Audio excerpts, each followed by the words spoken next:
इतना पढ़ो कि लोग तुम्हें पागल कहने लगे। गर्मी का मौसम, ना कोई पंखा, ना कूलर, ना एसी। पिछड़ा हुआ गांव जिसे शहर में 4 लोग भी नहीं जानते। सड़क इतनी कच्ची कि 4 कदम चलना भी मुश्किल हो। परिवार की हालत कुछ ऐसी कि साला खुदकुशी करने का मन करे। कमाने वाला एक पिता और उस छोटी सी कमाई पर पलने वाली 3 औलादें और माँ। रात ढल रही थी। पूरा गांव एकदम गर्मी से परेशान, इस करवट से उस करवट, बस करवटें बदलकर अपनी नींद पूरी कर रहा था। लाइट्स तो छोड़ो, एक मोमबत्ती का होना भी मुश्किल था। लेकिन तभी उसी गांव के एक झोंपड़े के मकान में एक छोटी सी लालटेन जल रही थी, जिससे कुछ 3 मीटर दूर एक जवान लड़का पसीने से भीगा हुआ अपनी किताबों को रटे जा रहा था। वो पसीने से पूरा भीग चुका था। ऐसा लग रहा था उसने पसीने से नहा लिया हो। लेकिन फिर भी उसको देखकर जरा सा भी ऐसा नहीं लग रहा था कि उसको गर्मी लग रही है या अंधेरा और पसीना उसे परेशान कर रहा है। वो बस पढ़ते जा रहा था। वो किताबों में कुछ इस कदर खोया था कि उसे बस पढ़ना ही समझ आ रहा था। उसे आग के गोले जैसी गर्मी और पसीने से कोई फर्क नहीं पड़ रहा था। रात के 12 बजे, फिर 1, फिर 2 और अब 3 बज चुके थे। ना जाने वो लड़का कब से पढ़ने बैठा था, लेकिन अब तक पढ़ रहा था। तभी अचानक पूरे कमरे में अंधेरा छा जाता है। एकदम से गुफ अंधेरा पूरे कमरे को अपनी चपेट में ले लेता है। दरअसल वो लालटेन अब बुझ चुकी थी। उस लड़के के मन में क्या चल रहा होगा उस वक्त, क्या आप बता सकते हो? उस वक्त उस लड़के के जुबान से जो बात निकली ना, कसम से मजा आ जाएगा। वो लड़का बोला, उफ यार, काश थोड़ा और पढ़ लेता।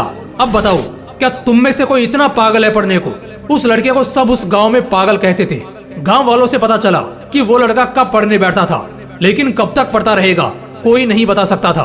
बल्कि उसको खुद भी याद नहीं रहता था कि वो कितनी देर से पढ़ रहा है। हाँ, मानता हूँ ऐसे किस्से बड़े कम ही सुनने और देखने को मिलते हैं, लेकिन जब भी मिलते हैं कसम से दिल में आग लगा देते हैं। इतना पढ़ने वाला लड़का पता है आगे क्या करता है?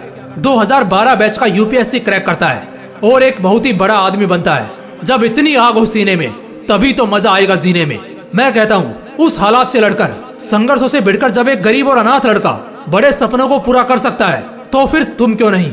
अगर दिल में आग लगी हो ना, तो एग्जाम फॉर्म के वो 500 रुपए तुम्हें नहीं रोकने वाले। उन गरीब लड़कों के पास फॉर्म भरने तक के पैसे नहीं होते हैं, लेकिन दिल में आग होती है और वही आग उन्हें ताज दिलवाती है। पढ़ाई भागने के लिए नहीं बनी, पढ़ने के लिए बनी है। पढ़ाई करने के लिए बनी है। अगर 2 साल भी खुद को दे दिए ना, जहाँ तुम्हारे लिए दिन रात, सुबह शाम, अंधेरा उजाला कुछ मायने नहीं रखेगा। मायने रखेगी तो सिर्फ एक चीज कि बस बहुत हो गया, अब सिर्फ और सिर्फ पढ़ना है। चाहे कुछ भी हो जाए, बस पढ़ना है। वैसे इसके लिए खुद को उकसाना नहीं है और ना कोई जबरदस्ती करनी है। बस अपने दिमाग को और अपने मन को समझाना है पढ़ने के लिए। पढ़ना है तो सिर्फ इसलिए क्योंकि ये मेरा हक है, मेरा गर्व है। कल मेरा हथियार बनेगा और इसी से मेरा कल चमकेगा। अगर दिमाग में 4 पैसे का ज्ञान नहीं होगा ना, तो अपने खुद के बच्चे भी इज्जत नहीं करेंगे। अगर आज पढ़ा नहीं तो कल खेत खलियान सब बिक जाएंगे और भूखे पेट जिंदगी काटना बहुत मुश्किल है। बार बार कह रहा हूँ, सब छोड़ दो, सब बातों को भुला दो। दिलो दिमाग में बस एक बात साफ रखो, अब मजा करना है पढ़ते वक्त। इतना पढ़ना है कि साला लोगों को लगने लगे कि कहीं पागल तो नहीं हो गया ये।